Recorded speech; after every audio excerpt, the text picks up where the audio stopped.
Okay, तो आज हम देखने वाले हैं लॉगिन पेज को। कल हमने देखा था रजिस्टर पेज को, तो आज देखेंगे लॉगिन पेज को। रजिस्टर के ऊपर जो है वो क्रिएट ऑपरेशन हो रहा होता है हमारा।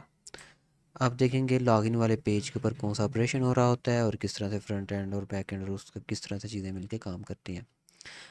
तो उसके लिए मुझे प्रोजेक्ट को रन करना पड़ेगा। तो कल मैंने स्मार्ट पार्क वाला प्रोजेक्ट को ओपन किया था, चलें आज भी इसी को हम कर लेते हैं। और यहाँ पे मैं इसको रन भी कर लेता हूँ। तो ये भी रनिंग फेज़ में है। ओके, ये रन हो चुका। ठीक है, अब यहाँ पर लॉगिन के ऊपर जाते हैं हम। ठीक है, ये लॉगिन का पेज आ गया। चलें, अब यहाँ पे हमने एक यूज़र को लॉगिन करवाते हैं और फिर समझेंगे कि वो लॉगिन कैसे हुआ है। ठीक है, उसके लिए पहले मैं यहाँ से एक यूज़र को रजिस्टर करवा लेता हूँ।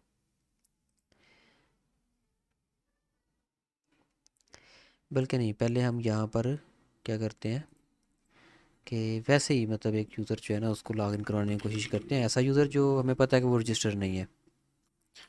@mail.com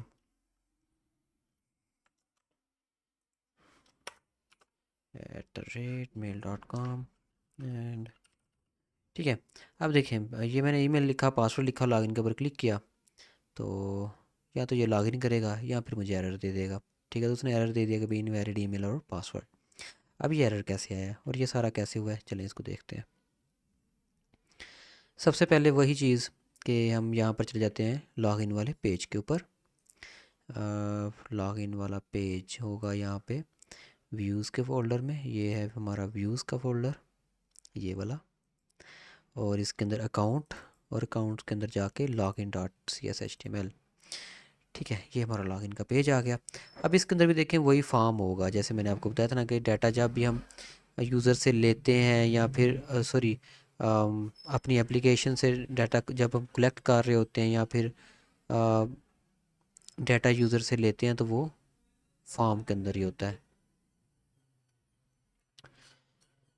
अच्छा, यहाँ पर मैं ये बता रहा था कि ये जब भी डाटा हम यूज़र से इनपुट लेते हैं ना तो वो फॉर्म की सूरत में ही हम लेते हैं। ये मैंने कल भी आपको बताया था। ठीक है। हाँ, कल मैंने क्या किया था, मैंने कल फॉर्म से डायरेक्टली शुरू कर दिया था और रजिस्टर पेज के ऊपर जो एरर वगैरह शो हो रहे थे, सक्सेस मैसेज शो हो रहा था, उसको मैंने एक्सप्लेन नहीं था किया। तो इसके अंदर मैं आपको ये दिखाना चाह रहा हूँ कि वो एरर मैसेज वगैरह कैसे शो होते हैं। मतलब जब यूज़र लॉग इन करता है या कुछ करता है तो एरर मैसेज वगैरह शो होते हैं ना।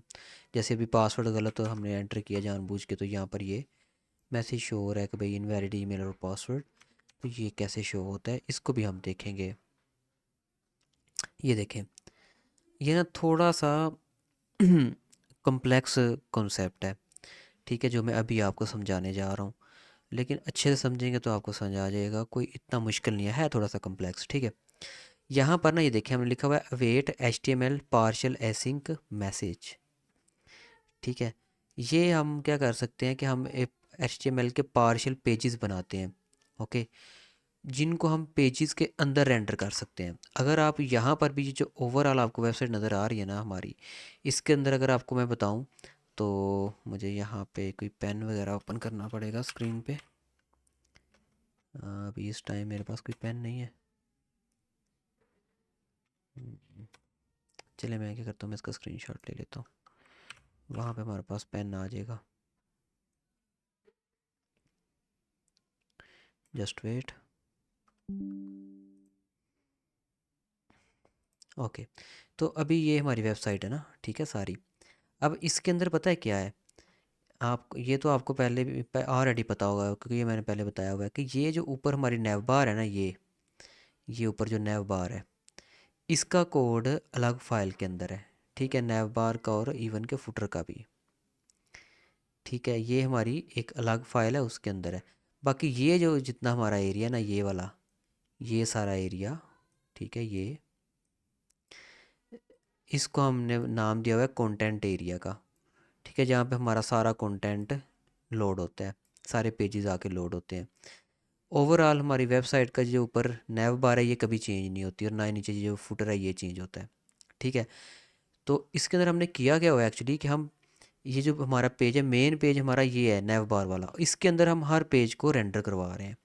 जो भी पेज है चाहे वो लॉगिन का है, प्रोडक्ट्स का, आ, कोई भी पेज है ना, वो यहाँ पर आके लाइक रजिस्टर के ऊपर जाएंगे, लॉगिन पे जाएंगे, तो यहाँ पर ही आके वो लोड होगा इस येलो सेक्शन के अंदर। ठीक है, ये इस येलो सेक्शन के अंदर। अब इसको हम मतलब वेबसाइट की ज़ुबान के अंदर या डेवलपमेंट की ज़ुबान के अंदर बोलते हैं पेज को इनहेरिट करवाना। ठीक है, तो हम हर पेज को यहाँ पर इस एरिया के अंदर लोड करवा रहे हैं या इनहेरिट करवा रहे हैं।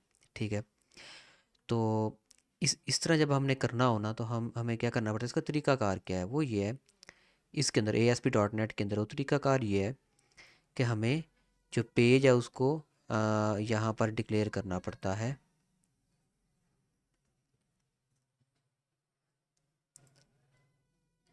यहाँ पे मैं आपको दिखाता हूँ, शेयर्ड के फोल्डर में जाना पड़ेगा मुझे।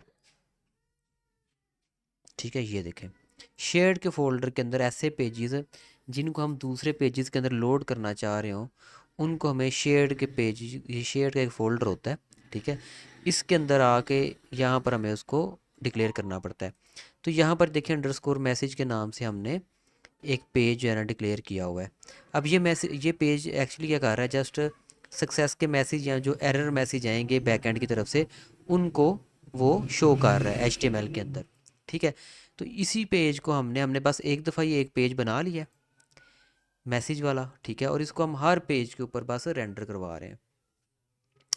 तो ये नाम है इसका अंडरस्कोर मैसेज डॉट CSHTML।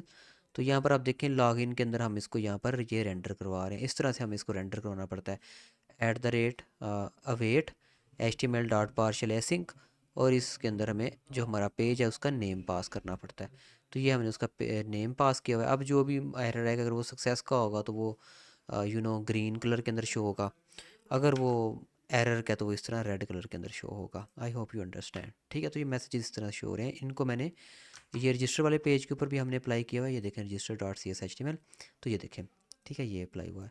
लेकिन मैंने कल इसको एक्सप्लेन नहीं था किया, मैं डायरेक्टली एक्सप्लेन करने लग गया था फॉर्म टैग को। तो मैंने सोचा चलिए आपको ये भी बता दूँ थोड़ा सा कि ये हमारा जो मैसेजिंग का सिस्टम है, एरर मैसेज, सक्सेस मैसेज, वो किस तरह से शो हो रहे हैं। Okay, I hope it's clear. चलें अब चलते हैं, आप ना थोड़ा सा नेक्स्ट चलते हैं। अच्छा, यहाँ पर मैं आज बाकी जो यहाँ पर लिखी हुई है ना क्लासेस वगैरह, इनको भी थोड़ा सा एक्सप्लेन कर देता हूँ। सबसे पहले हम यहाँ पर डिव यूज़ कर रहे हैं। डिव जो है ना, ये यूज़ होती है जस्ट एक डिवीजन बनाने के लिए HTML के अंदर। ठीक है, यहाँ पे मैं एक चीज़ आपको दिखाता हूँ, अगर मेरे पास वो एक्सटेंशन अभी भी हुई तो इससे आपको डिव को समझना ना बहुत ईजी हो जाता है। कलर पिकर, कपट, पेस्टिसाइड, हाँ ये ठीक है, ये आप देख रहे हैं, आपको कुछ ना कुछ सेक्शन नज़र आ रहे हैं। ठीक है, जैसे ये ऑरेंज सेक्शन अलग है, ये नीचे देखो ये पिंक अलग है, यहाँ पर ये अलग है, ये अलग है। तो ये जितने अलग अलग कलर्स हैं ना, ये अलग अलग सेक्शन हमने बनाए हुए हैं, किसको यूज़ करते हुए, इसको यूज़ करते हुए, ये डिव का जो एलिमेंट है इसको यूज़ करते हुए। ठीक है, HTML के अंदर डिव का जो एलिमेंट है ये एक्चुअली एक सेक्शन बनाने के लिए यूज़ होता है। ठीक है, तो यहाँ पर हम कह रहे हैं डिव क्लास रो जस्टिफाई, बाकी ये क्लास के अंदर ये जो जितनी भी क्लासेस लगी हुई हैं सारी बूटस्ट्रैप की क्लासेस हैं। मैं यहाँ पर इनको एक्सप्लेन कर देता हूँ कि हर क्लास क्या करती है। सबसे पहले हम कह रहे हैं क्लास रो। तो जब हम क्लास अप्लाई करते हैं ना, तो ये क्या करती है कि पूरे पेज के अंदर एक रो बना देती है। ठीक है, ओके, रो मीन दिस रो। ठीक है, ये एक रो बन गई। ये आपको, ये कौन सा कलर है, पर्पल आई थिंक, ये वाला। ठीक है, पर्पल टाइप ही कलर है कोई। तो ये एक रो बन गई। ठीक है, ये सेक्शन किससे बना है, जब हमने ये डिव क्लास इसको दी रो, उसके बाद हम कह रहे हैं जस्टिफाई कंटेंट सेंटर। जब हम ये क्लास अप्लाई करते हैं जस्टिफाई कंटेंट सेंटर, तो इसका मतलब है इसके अंदर जो कंटेंट है ना वो सेंटर के अंदर आएगा। तो ये देखो, ये पूरी डिव है ना, तो इसके अंदर फिर हमने ये एक और डिव बनाई है और ये बिल्कुल इसके सेंटर में है। ठीक है, ये वेलकम बैक, और ये डिव, आई मीन टू से ये येलो सी डिव जो आपको नज़र आ रही है, ये देखिए जिसका बॉर्डर येलो है, पूरा तो नहीं नज़र आ रहा क्योंकि उसके अंदर और भी डिव्स हैं, तो वो उन डिव्स का कलर नज़र आ रहा है, लेकिन ये डिव बिल्कुल इसके सेंटर में है। I hope you understand. ठीक है, तो इस डिव के अंदर हम जितना भी ये सारा डिव्स बनाएंगे वो सेंटर के अंदर अलाइन हो जाएगी ऑटोमेटिकली। अब उसके बाद यहाँ पर आ जाओ, फिर हम इस डिव के अंदर एक और डिव बना रहे हैं, हम उसको कह रहे हैं कॉल MD5। अब कॉल MD5 का क्या मतलब है, ठीक है, मैं आपको बताता हूँ। देखिए, ये जो पूरी रो होती है ना, जो पूरी रो होती है, ये 12 कॉलम के अंदर डिवाइड होती है बाय डिफ़ॉल्ट। ठीक है, इसके अंदर 12 कॉलम होते हैं, और हर कॉलम का साइज़ इतना ही होता है जितना ये आपको ब्लैंक स्पेस नहीं नज़र आ रही साइड्स पे, ये एक कॉलम जितनी स्पेस है। तो यहाँ पर ये 12 कॉलम होते हैं टोटल, 1 2 3 4 5 6 7 8 9 10 से लेकर 12 तक। पूरे स्क्रीन जो है ना HTML के अंदर, ये 12 कॉलम के अंदर डिवाइड हुई होती है। ओके, तो हम कह रहे हैं कि ये कितने कॉलम लेगा, 5। ये जो दूसरी डिव है वो कितने कॉलम लेगी, 5। ओके, तो ये जो हमारा अंदर बॉक्स है ना, ये वाला पूरा, इसने कितने कॉलम लिए हुए हैं, 5। अंडरस्टैंड। अगर मैं कहूँगा कॉल MD लाइक, देखना ज़रा, 10, तो अब वो जो सेंटर वाला है ना वो थोड़ा सा बड़ा हो जाएगा। देखना, मैं इसको ये रिलोड किया और यहाँ पर आया, तो वो देखो यही था ना, ये देखो ये अब कितना, इसका जो, ये क्या कह रहे हैं, विड्थ है इसकी काफ़ी बढ़ गई है। क्यों? क्योंकि अब ये कितने कॉलम ले रहा है, 10 कॉलम ले रहा है। ठीक है, हाँ, मैंने एक कॉलम को भी एक्सप्लेन कर दिया, 10 को भी एक्सप्लेन कर दिया, MD को मैंने एक्सप्लेन नहीं किया। लेकिन अभी फ़िलहाल के लिए ये आपको कॉलम वाली गेम समझ लें। ठीक है, ये मैंने 5 कर दिया, अब ये कितने कॉलम लेगा, 5। ओके,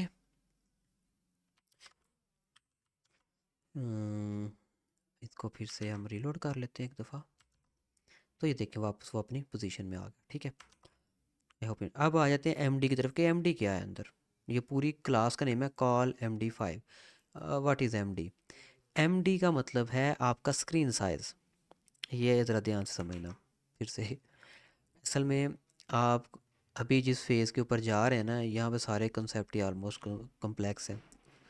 ठीक है, तो आपको सारी ध्यान से समझने पड़ेंगे। MD का मतलब क्या है?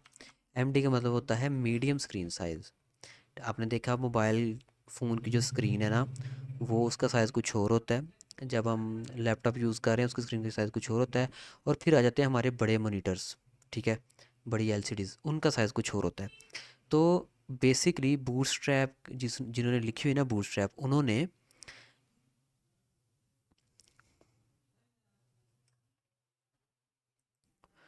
ओके, तो हमारी बात कहाँ पर थी, आ, इसके ऊपर, पोजीशनिंग सिस्टम के ऊपर। अच्छा जी, बूटस्ट्रैप को जो उन्होंने 3 क्लासेस के अंदर डिवाइड किया ना, 3 साइजेस के अंदर। जी, स्क्रीन स्क्रीन स्क्रीन, वो शेयरिंग भी बंद होगी। ओके वेट, अब हो रही है शो। वो एक्चुअली डिस्कनेक्ट हुआ था ना मैं, इसलिए वो बंद हो गई होगी। ओके, तो बूटस्ट्रैप को उन्होंने, बूटस्ट्रैप के अंदर उन्होंने स्टाइलिंग को इजी रखने के लिए साइज, जो स्क्रीन है ना, उनको 3 साइज़ के अंदर डिवाइड किया। वो है लार्ज, मीडियम और स्मॉल, यानी कि स्मॉल, मीडियम और लार्ज। तो स्मॉल के लिए जो वर्ड यूज़ होता है ना वो होता है SM, मीडियम के लिए यूज़ होता है MD, और लार्ज के लिए जो यूज़ होता है वो होता है LG। अब यहाँ पर लिखा हुआ है कॉल MD5, तो ये जो इफ़ेक्ट है ना ये मीडियम स्क्रीन के ऊपर शो होगा। ठीक है, ये मीडियम स्क्रीन के ऊपर अप्लाई होगा, ये स्मॉल स्क्रीन और लार्ज स्क्रीन के ऊपर अप्लाई नहीं होगा। ठीक है, अब इसका मतलब क्या है ये ज़रा देखना, बहुत ईजी है, कितना मुश्किल कोई नहीं वैसे, ये आप चुप बताने लगो।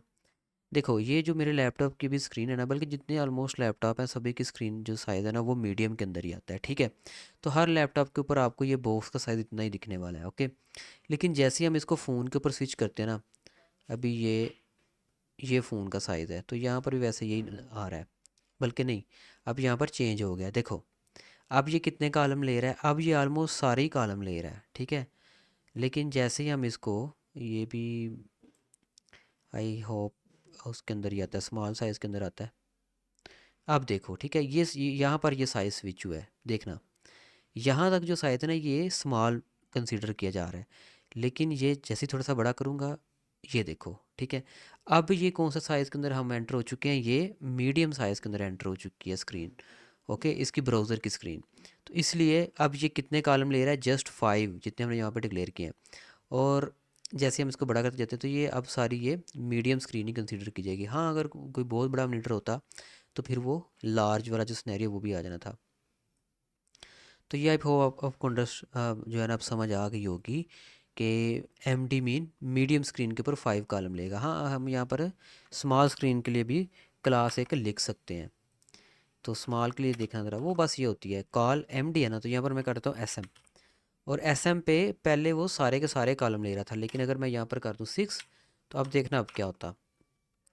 पहले आप लोगों को याद होगा, जस्ट वेट मैं रीलोड कर लूँ। ओके, रीलोड हो गया, डन।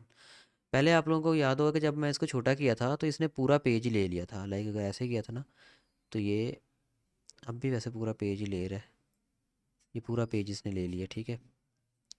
लेकिन जो मैंने अभी क्लास अप्लाई की है उसके लिहाज से इसको ये पूरा पेज नहीं ऑक्यूपाई करना चाहिए। लेकिन ये क्यों कर रहा है ऐसे? कॉल एस एम 6, या फिर स्मॉल स्क्रीन के ऊपर नंबर ऑफ़ कॉलम में भी चेंज हो जाते हो। तो हम इसको फिगर आउट करने की कोशिश करते हैं कि क्या मसला हमने यहाँ पर, या रीलोड नहीं हो रहा, कुछ तो इशू है।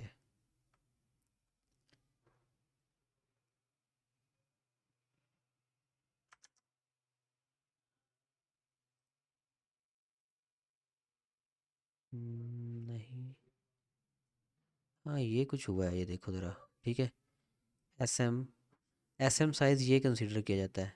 लाइक ये इसको मैं एस एम समझ रहा, लेकिन एस एम नहीं है, ये कोई और ही साइज़ है। खैर ये एस एम है, ओके। और एस एम के ऊपर आप देखो वो जस्ट 2 कॉलम ले रहा है। ठीक है, ये देखो। अब ये जो साइज़ है, ये अब मुझे नहीं पता इस साइज़ को हम क्या कहते हैं और इस साइज़ की क्लास क्या होगी, ये हमें सर्च करना पड़ेगा। लेकिन आपको ये बातें मैं समझाने के लिए बस बता रहा हूँ। तो अब ये देखो, ये जस्ट टू टू कॉलम ले रहा है, ये एस एम साइज़ के अंदर है अभी इस वक्त। और थोड़ा सा और बड़ा करेंगे तो ये हम अब मीडियम साइज़ के अंदर आ चुके हैं, ठीक है। और मीडियम के अंदर हम इसको कह रहे हैं तुमने जस्ट 5 कॉलम ले रहे हैं आउट ऑफ 12। तो ये क्लास मैं यहाँ से मिटा देता हूँ, ठीक है। ये कुछ इस तरीके से इनका ये पोजीशनिंग का सिस्टम और ये साइजिंग का सिस्टम काम करता है बूटस्ट्रैप क्लासेस का। तो ठीक है, ये हो गया। उसके बाद आ जाए नेक्स्ट। नेक्स्ट हमारा क्या है जी? नेक्स्ट क्लास लगी हुई है कार्ड शेडो एस एम, ठीक है। एक तो कार्ड की क्लास लगी हुई है, दूसरी लगी हुई है शेडो एस एम की। अब ये क्या चीज़ है देखें। ये वेट,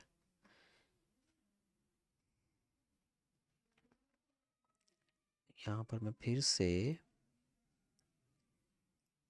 ओके। तो ये हमारी डिव थी, ठीक है। अब इस डिव के अंदर ये वो डिव है जो ऊपर वाली थी, ये वाली कॉल MD5 वाली, ठीक है। अब इसके अंदर ये डिव है ना, ये इसके अंदर जो डिव है ये, ठीक है। ये हम इसको डिव को अब क्लास अप्लाई कर रहे हैं कार्ड की। जब हम कार्ड की जो क्लास अप्लाई करते हैं ना, इसका क्या फ़ायदा होता है ये मैं आपको बताता हूँ। एक मिनट ज़रा, मुझे एक कॉल आ रही है, मैं ज़रा वो सुन लूँ। ओके, तो हम इसको हटा देते हैं। अरे हट जा।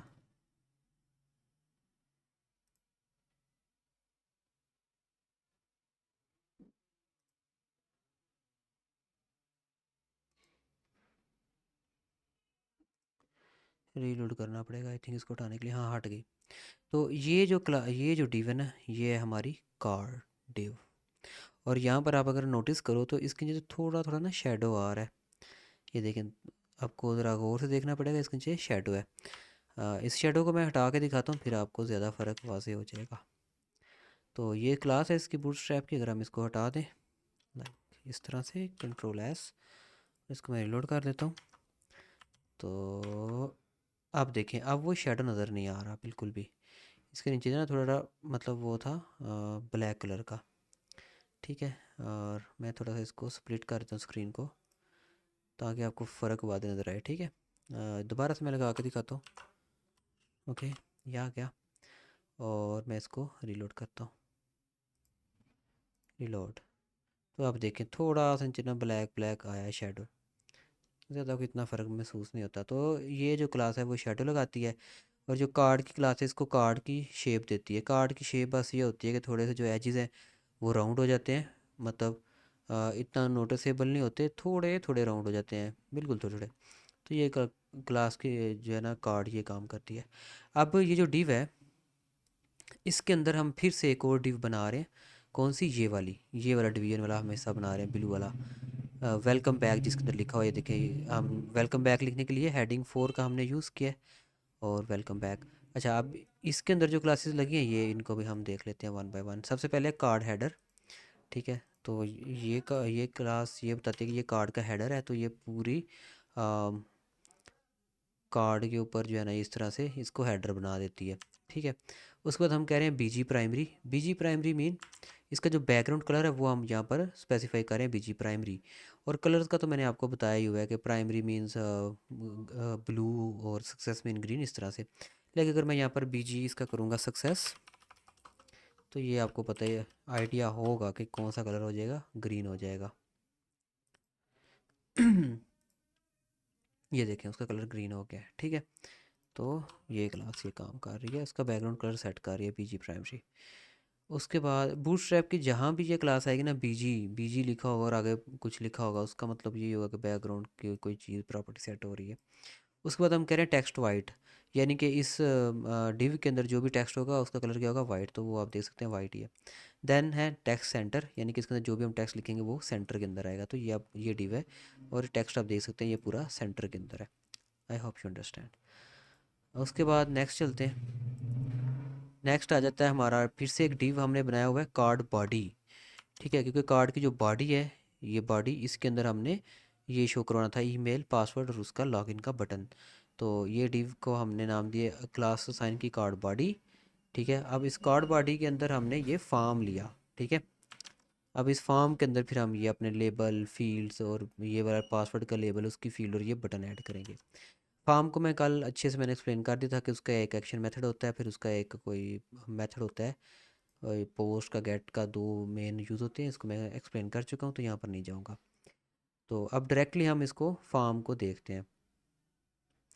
क्लासेस को, इनकी जो क्लासेस हैं पहले इनको देख लें या फिर डायरेक्टली फॉर्म को, चलें पहले क्लासेस को ही देख लेते हैं। एक जो टॉपिक शुरू किया पहले इसको ख़त्म करते हैं।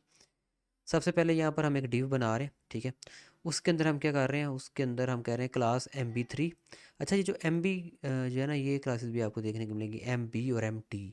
ये इन दोनों को मैं आपको समझाता हूँ ये क्या फ़र्क है। MB भी आपको एक देखने को मिलेगी और एक आपको देखने को मिलेगी MT। MB mean margin bottom, यानी कि ये जो हमने एक पूरी डिव बनाई हुई है ना, मैं दोबारा मुझे ये वो ओपन करना पड़ेगा यहाँ पे, पेस्टिसाइड, ओके। तो ये देखो ये ना हमारी एक अलग की डिव है ये वाली, ठीक है। ये डिव बिल्कुल अलग है और इसके नीचे यहाँ पर ये थोड़ी सी स्पेस है। तो वो ये स्पेस किससे आ रही है, वो MB3 जो हमने लिखा है वो। MB मीन मार्जिन बॉटम, यानी कि बॉटम की तरफ मार्जिन कितना होगा, तो उसकी वैल्यू हम 1 से लेके 5 तक सेट कर सकते हैं, ठीक है। 1 से 6 है या फिर 1 से 5, जिस तरह हेडिंग की वैल्यू है ना 1 से 6 आई थिंक, इस तरह इसकी जो है बूटस्ट्रैप ने रखी हुई है वो MB1 से लेके MB6 के बिटवीन होती है या 5 के between, I am not sure. इस तरह MT का मतलब होता है मार्जिन टॉप, यानी कि अगर टॉप की तरफ हम स्पेस रखना चाहते हैं तो MT हम क्लास यूज़ कर सकते हैं। चलिए मैं आपको यूज़ करके दिखाता हूँ। इसको पेज को हम एक दफ़ा रिलोड करते हैं ताकि ये चला जाए, ओके। और इसको मैं साइड बाय साइड यहाँ पर ओपन कर लेता हूँ, ये हो जाए ओपन,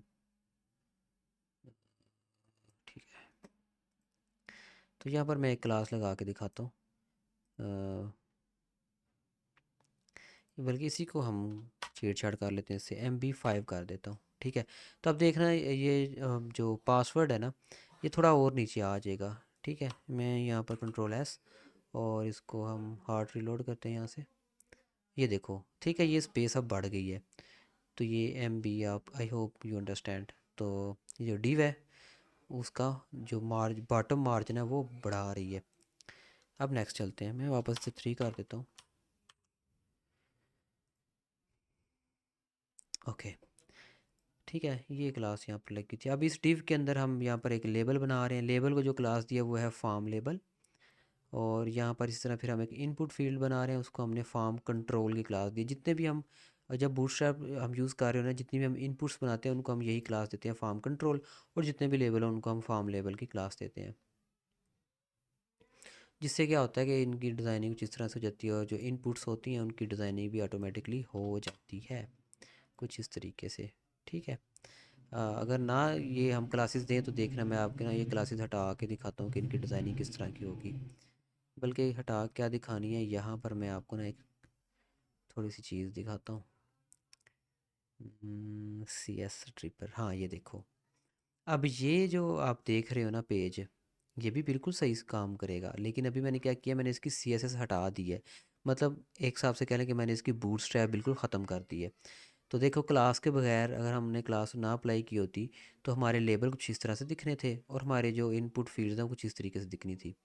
ठीक है ना, ये राउंड है और बिल्कुल छोटी सी दिखती हैं, गंदी सी। ठीक है, जिस तरह पुरानी वेबसाइट्स होती हैं, और बटन कुछ इस तरीके से दिखना था हमारा। ठीक है, ये थी। चले मैं दोबारा से जो डिज़ाइनिंग है उसको, बल्कि इसको रीलोड करता हूँ, खुद ही अप्लाई हो जाएगी। ठीक है, तो ये सारा जितनी भी डिज़ाइनिंग हुई है ये CSS का कमाल है, बूटस्ट्रैप का कमाल है।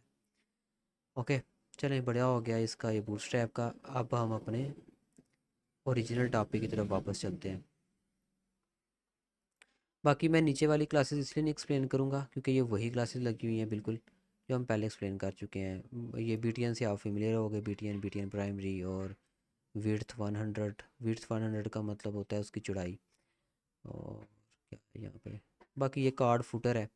जिस तरह हमने ये ऊपर एक डिव के ऊपर क्लास गई थी कार्ड हेडर की, इस तरह हम ये लगा रहे हैं कि डिव के ऊपर कार्ड फुटर की।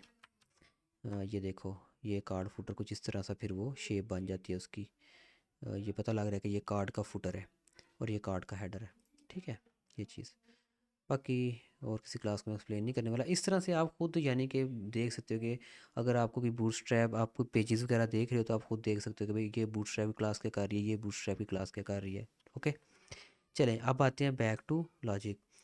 कल हमने रजिस्ट्रेशन वाला देखा था, आज हम लॉगिन वाला देखेंगे, लॉगिन काम किस तरह से कर रहा है। तो सेम वैसे ही यहाँ पर हमने इन फील्ड्स को नेम दिया हुआ है लाइक ईमेल, और यहाँ पर इसको नेम दिया हुआ है पासवर्ड। तो जब यूज़र इसके अंदर डाटा एंटर करेगा और सबमिट के बटन के ऊपर क्लिक करेगा तो ये जो हमने यहाँ पर अपना एक्शन स्पेसिफाई किया लॉगिन, ये रन हो जाएगा।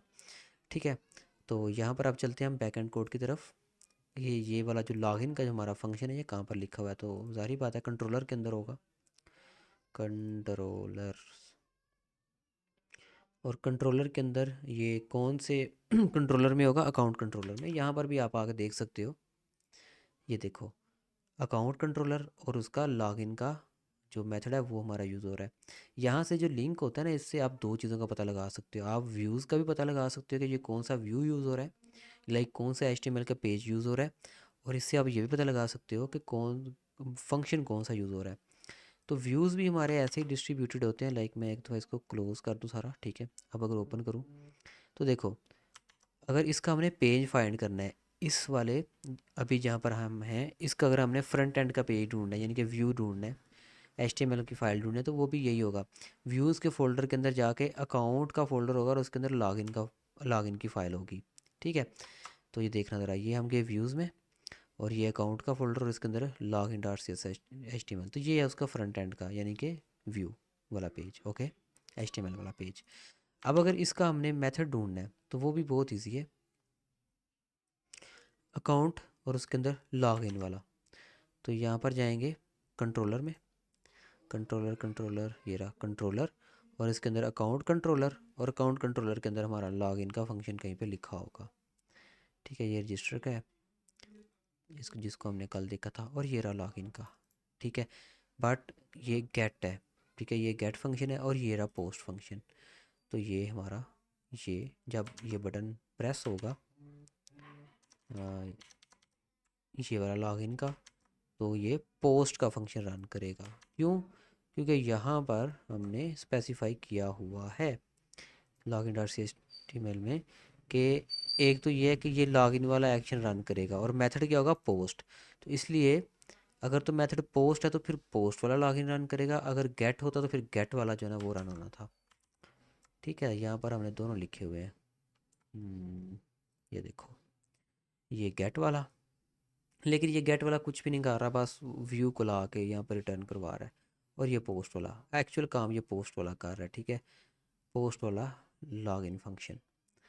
अब ये इसकी टाइप एसिंक है, एसिंक टाइप क्या होती है, क्यों होती है, कल एक्सप्लेन कर दिया था। अब देखो यहाँ पर इसके पास वो ईमेल और पासवर्ड यहाँ पर हम इसको पास कर रहे हैं फ्रंट एंड से। ठीक है, अब यहाँ पर भी वही काम हो रहा है कल वाले ही, कि ये चेक कर रहा है कि अब वो नल है कि नहीं। अगर तो नल है वो कहेगा भाई email and password are required. उसके बाद आगे आ जाओ।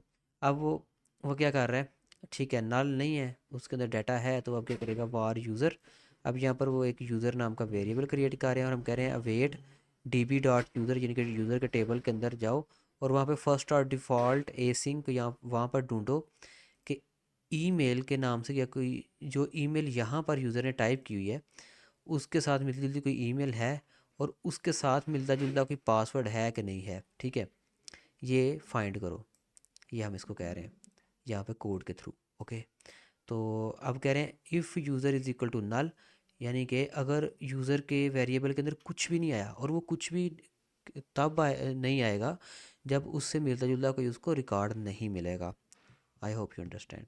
यानी कि डेटाबेस के अंदर कोई ऐसा रिकॉर्ड नहीं मिला उसको जो यूज़र ने वहाँ पर लॉगिन पासवर्ड लिखा है, तो ये वाली जो कंडीशन है ये ट्रू हो जाएगी। If user is equal to null, यानी कि उसको कोई यूज़र ही नहीं मिला डेटाबेस के अंदर, तो फिर क्या होगा, जो हमारा टेम्प डाटा के नाम से हमने एक अरे बनाई है उसके अंदर एरर के अंदर जो है स्टोर हो जाएगा इनवैलिड ईमेल और पासवर्ड। ठीक है, ये और फिर रिटर्न रिव्यू, यानी कि हम इसी व्यू के ऊपर रहेंगे, इसी व्यू के ऊपर रहेंगे। लाइक मैं आपको थोड़ा सा करके भी दिखाता हूँ।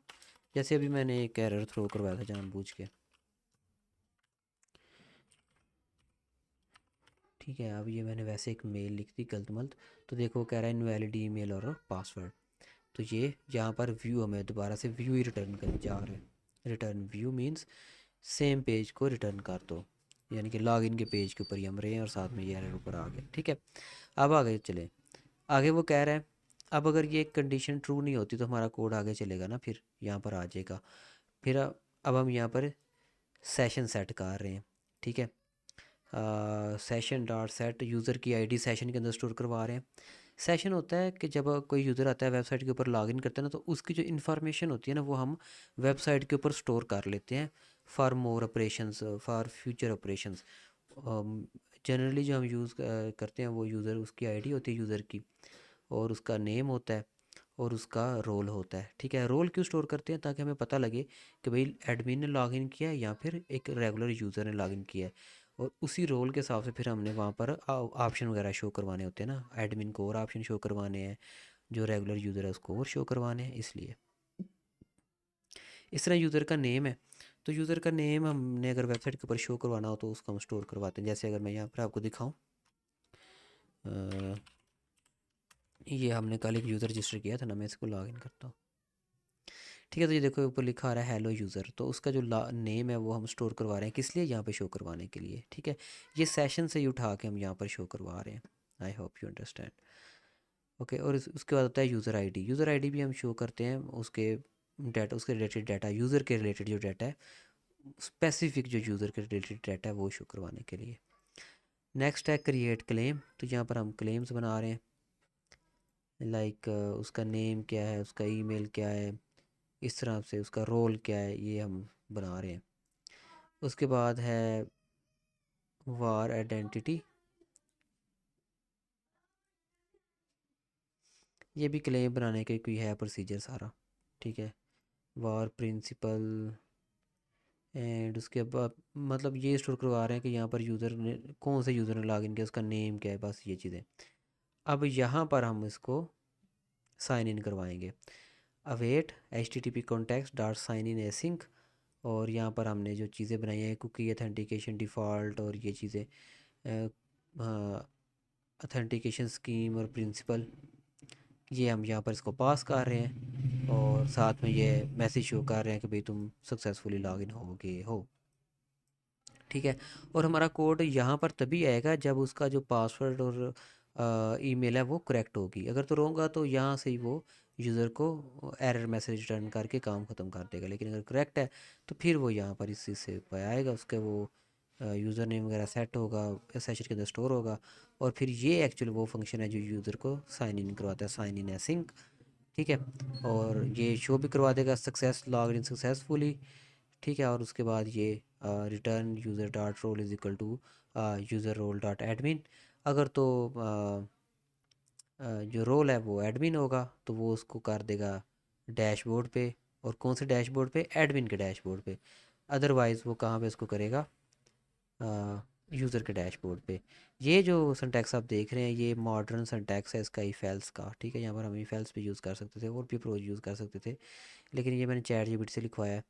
तो वो क्या करता है, हमेशा जो मॉडर्न अप्रोच होती है उसी को यूज़ करता है। थोड़ा सा आपको कॉन्टेक्स्ट में भी थोड़ा सा जो ये है, कॉन्टेक्स्ट कह रहा हूँ, सिंटैक्स थोड़ा सा आपको डिफरेंट देखने को मिले, लेकिन ये वैसे ही मतलब ये वही चीज़ है जैसे if else होता है ना, एक वही चीज़ है कि अगर जो रोल है वो एडमिन है तो फिर डैशबोर्ड एडमिन डैशबोर्ड पे रिटर्न करेगा, अगर यूज़र है तो फिर वो यूज़र के डैशबोर्ड पे रिटर्न करेगा।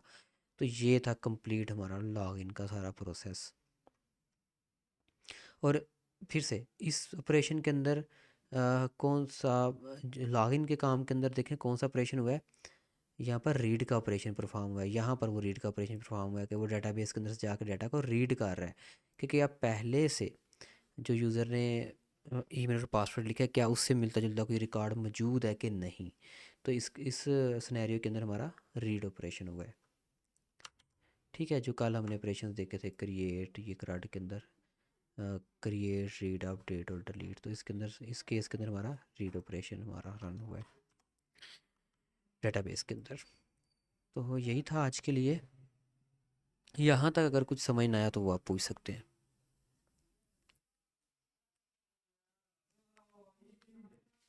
क्यों जी, है कुछ ऐसा? हाँ सर, नहीं आ गई है। ओके, समझ आ गया है, चलिए शुक्र है। अच्छा देखें, 2 स्टूडेंट रह गए हैं, बाकी पता नहीं सारे कहाँ गायब हो गए।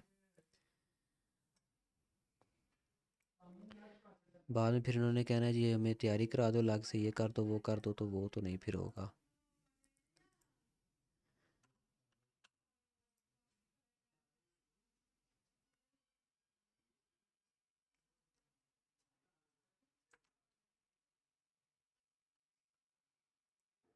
ओके, अब हम नेक्स्ट आगे कंटिन्यू करने वाले हैं, ठीक है। नेक्स्ट जो हम अब कंटिन्यू करने वाले हैं वो मैंने आपको बोला था। अच्छा ये यहाँ पर ना हमारा ख़त्म हो गया, ठीक है। अब देखें जो भी बाकी पेजेस हैं ना उनके ऊपर यही चीज़ें हैं कि भाई यही HTML की सॉरी बूटस्ट्रैप की यही क्लासेस यूज़ हुई हैं जो मैंने आपको एक्सप्लेन कर दी हैं, ठीक है। क्योंकि हर पेज के ऊपर इसी तरह ही है, बस हमारे ये हैं इसी तरह की क्लासेस होंगी, थोड़ी सी और डिफरेंट होगी, उनको आप खुद सर्च कर सकते हैं, ठीक है। जी सर। अब आ जाते हैं, जी जी। सर ये हमने कंट्रोल है पर है, तो इसमें ये मॉडल का क्या वो भी बताएं ना। मैंने ये कल मैं बता दिया, आप कल वाला लेक्चर ज़रा अच्छे से सुने, आपको पता लग सर जाएगा वो मॉडल का क्या नहीं होता है। है जैसे अभी आपने लॉगिन का स्पेशल पूरा व्यू वाला भी समझाया, कंट्रोलर हम्म। वाला भी, मॉडल वाला भी थोड़ा सा बता दें मुझे। मॉडल देखें, जब भी हमने डेटाबेस के साथ इंटरेक्ट करना है ना तो वो मॉडल क्लासेस के थ्रू होता है, ठीक है। इवन के जब शुरू के ऊपर ये तो मैंने सारा कुछ समझाया हुआ है, जो पहले से समझाया हुआ है वो दोबारा मतलब शुरू से समझाने का दिल नहीं करता, लेकिन फिर भी चले मैं थोड़ा सा आपको उसका ओवरव्यू दे देता हूँ। देखें, हमने ये एप्लीकेशन बनाने के लिए हमने जो अप्रोच यूज़ किया वो की हुई है कोड फर्स्ट की। कोड फर्स्ट के अंदर हमें मॉडल बनाने पड़ते हैं खुद से, ठीक है। मॉडल अब क्या चीज़ है, मॉडल जस्ट क्लासेस हैं इसकी सी शार्प की, जिनके अंदर जाके हमने अपने टेबल को डिफ़ाइन किया हुआ है कि उस टेबल के अंदर कौन कौन सी फील्ड्स होंगी। मैं यहाँ पर एक मॉडल ओपन, ये है मॉडल का फोल्डर, और इसके अंदर ये सारे हमारे मॉडल्स हैं। तो यहाँ पर मैं यूज़र का ओपन कर लेता हूँ जिसको समझना सबसे आसान है। यहाँ पर देखें, हम कह रहे हैं पब्लिक क्लास यूज़र, और इसके अंदर हमने उसकी प्रॉपर्टीज लिखी हैं, यूज़र की आईडी, उसकी आईडी होगी, उसकी एज होगी, ठीक है, उसका फुल नेम होगा, उसकी ईमेल होगी। तो यही ये हमने इसकी एक दफ़ा क्लास लिख दी है, ठीक है। और यहाँ पर ये बाकी एनोटेशन हम इनको बोलते हैं रिक्वायर्ड मीन के डेटाबेस के अंदर जब तक ये चीज़ नहीं जाएगी फुल नेम तो ये स्टोर नहीं होगा, ठीक है। जिस प्रॉपर्टी के साथ रिक्वायर्ड लिख देते हैं वो डेटाबेस के अंदर, अगर लेट्स सपोज हमने रिकॉर्ड भेजा है एक यूज़र का, एक यूज़र, हम एक न्यू यूज़र ना रजिस्टर कर रहे हैं, सिनेरियो कुछ आपने इस तरह समझना है, न्यू यूज़र रजिस्टर कर रहे हैं, ठीक है। तो न्यू यूज़र रजिस्टर कर रहे हैं, उसकी उसने यूज़र ने आके अपना एज भी लिख दी, अपना सब कुछ लिख दिया, लेकिन हमारे कोड के अंदर कोई इशू था जिसकी वजह से डेटाबेस के पास लेट्स सपोज ईमेल नहीं गई, ईमेल उसके पास ब्लैंक गया है, ठीक है। ईमेल का जो वेरिएबल था ना इसके अंदर ब्लैंक डाटा आ रहा है, क्योंकि ईमेल को यहाँ पर हमने रिक्वायर्ड लिखा हुआ है, तो डेटाबेस क्या करेगा, वो सेव ही नहीं करेगा, कुछ भी नहीं सेव करेगा। वो कहेगा भाई ईमेल भी दो फिर मैं सेव करूँगा। क्यों? क्योंकि आपने कोड के अंदर लिखा हुआ है ईमेल इज़ रिक्वायर्ड। तो वो किसी भी एक कोई चाहे बाकी सारी इन्फॉर्मेशन गई हो, तो वो कोई भी इंफॉर्मेशन स्टोर नहीं करेगा, ना आईडी स्टोर उसकी क्रिएट करेगा, ना एज स्टोर करेगा। ठीक है, तो ये रिक्वायर्ड का काम ये चीज़ ये होता है जो मैंने आपको बताया। बाकी यहाँ पर एक और एनोटेशन हम यूज़ करें मैक्स लेंथ की। मैक्स लेंथ का मतलब ये होता है कि इससे ज़्यादा लेंथ नहीं फिट हो सकती। लाइक अगर फुल नेम है ना किसी का, उसके अंदर 80 से ज़्यादा लेटर है, तो वो स्टोर नहीं होगा। वो एरर देगा कि भाई मैक्स लेंथ 80 आ सकती, इससे ज़्यादा आ ही नहीं सकती। ये चीज़ होती है। ठीक है, तो यहाँ पर हमने हर क्लास के अंदर अपने जो टेबल होते हैं उनका पूरा स्ट्रक्चर डिफाइन किया होता है। फिर हम क्या करते हैं इन मॉडल्स का जो सबसे मेन काम ये है वो ये कि हम इसको एंटिटी फ्रेमवर्क यूज़ करते हुए इन क्लासेस से ही हम अपना डेटाबेस के टेबल बना लेते हैं। जैसे मैंने कल आपको बना के भी दिखाया था, डेटाबेस डिलीट किया और दोबारा हमने एक माइग्रेशन परफॉर्म की थी। और वो माइग्रेशन जो परफॉर्म होती है वो इन्हीं टेबल्स के अंदर, इन्हीं टेबल्स को सॉरी इन्हीं मॉडल्स को देखती है कि यहाँ पर क्या मुझे करने को बोला जा रहा है। और इसी को देखते हुए वो माइग्रेशन फ़ाइल बनती है, फिर माइग्रेशन से डाटा टेबल्स बन जाते हैं। तो एक चीज़ तो ये है कि डाटा टेबल्स बन जाते हैं इनसे। ठीक है, अब दूसरा काम देखें, जब भी हमने डाटा जो है वो एक्वायर करना है ना उससे, डेटाबेस से, या उसको डाटा मतलब सेंड करना है, तो वो इन्हीं क्लासेस के थ्रू होता है। ठीक है, जैसे ये क्लास का नाम क्या है, यूज़र। तो यहाँ पे लॉगिन के अंदर अगर हम आए, तो सॉरी बैकएंड के अंदर हमें आना पड़ेगा। कहाँ गया है, कहाँ ये अकाउंट कंट्रोलर। और यहाँ पर देखो ज़रा, ये देखो ये हम कह रहे हैं अवेट डीबी यानी कि डेटाबेस, डीबी कॉन्टेक्स्ट एक्चुअली। यहाँ पर हमने एक क्लास बनाई होती है डीबी कॉन्टेक्स्ट के नाम से। उसके अंदर हमने सारे अपने मॉडल को पास किया होता है। ये रही हमारी स्मार्ट पार्क डीबी कॉन्टेक्स्ट, ये रही। और इसके अंदर देखो तो हमने सारी अपने जो क्लासेस हैं ना, मॉडल हैं, उनको यहाँ पे पास किया हुआ है। लाइक ये मॉडल है ना हमारे, booking, error view model, parking location, parking slot, user, इन सब को ये हमने यहाँ पे डीबी कॉन्टेक्स्ट के अंदर पास किया हुआ है। User, user vehicle, parking location, parking slot, booking. ठीक है, तो एक्चुअली ये जो क्लास है ना डीबी कॉन्टेक्स्ट की, ये हमें कनेक्ट करवाती है हमारे डेटाबेस से। ओके, इन सब जितने भी मॉडल हैं इन सब को कनेक्ट करवाती है डेटाबेस से, in simple word.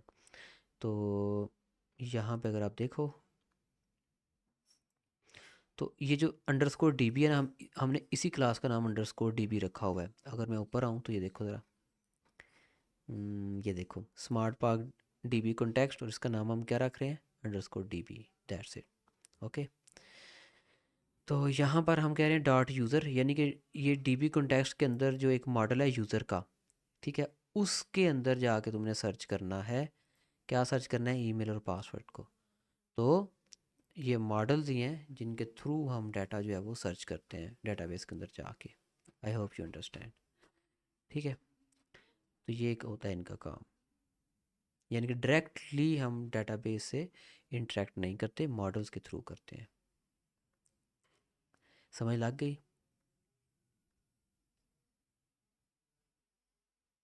Ji sir, आ गया ही बिल्कुल, आपने कल बताया था।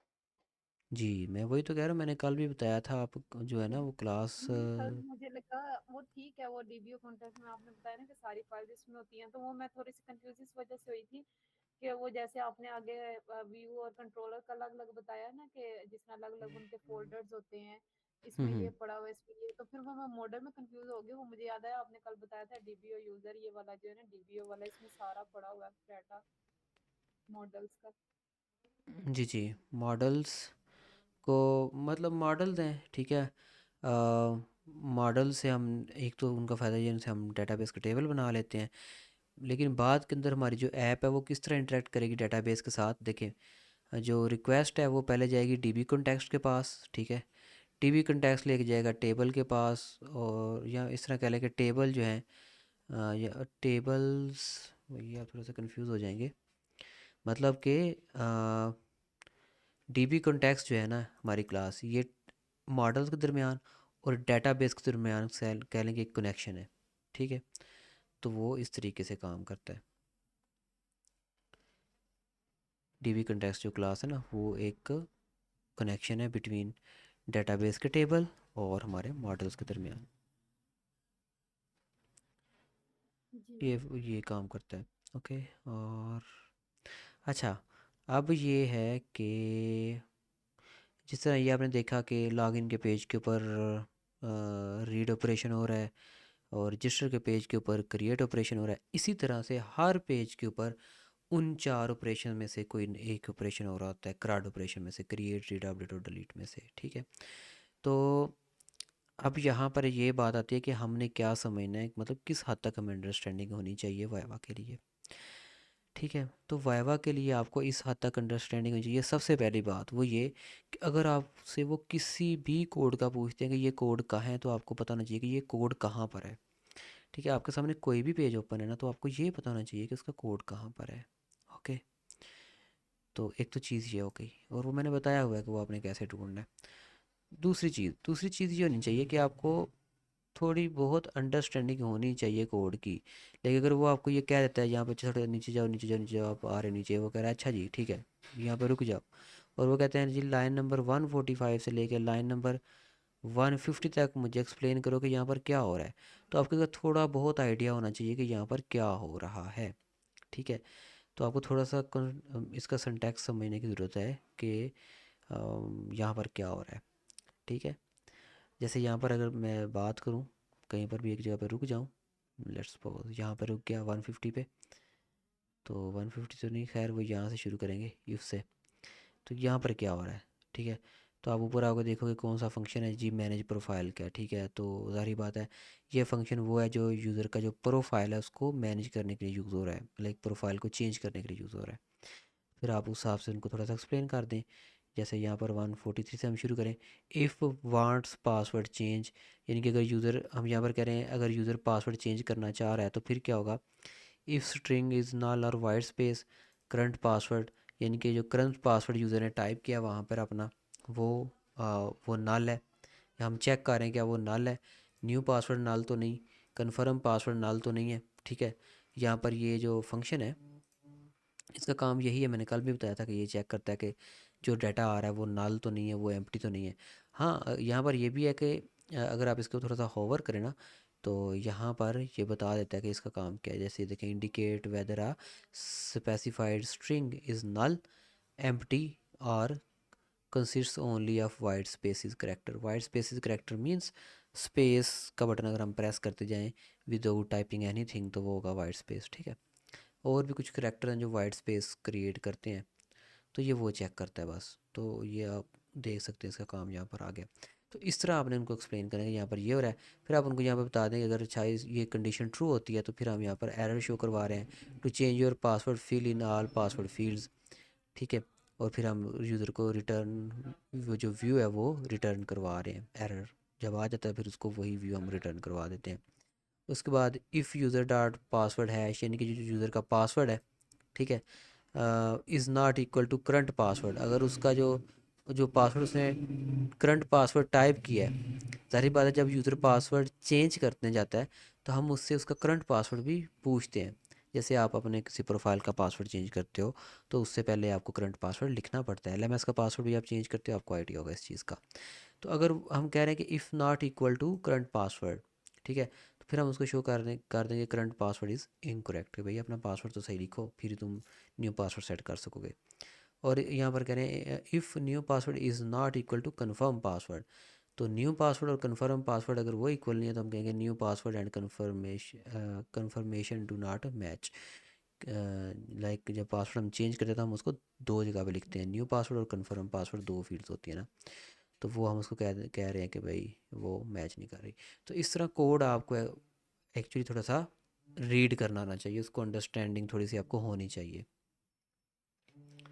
ठीक है। अब नेक्स्ट जो हमारा टॉपिक होने वाला है ना, वो होने वाला है न्यू टेम्पलेट हम किस तरह से बनाएंगे। जो मैंने आपको बताया था कॉन्टैक्ट अस का पेज बनाएंगे, लेकिन वो हम उसको कल बनाएंगे इंशाल्लाह। यहाँ तक अगर कोई क्वेश्चन है तो वो पूछ लें।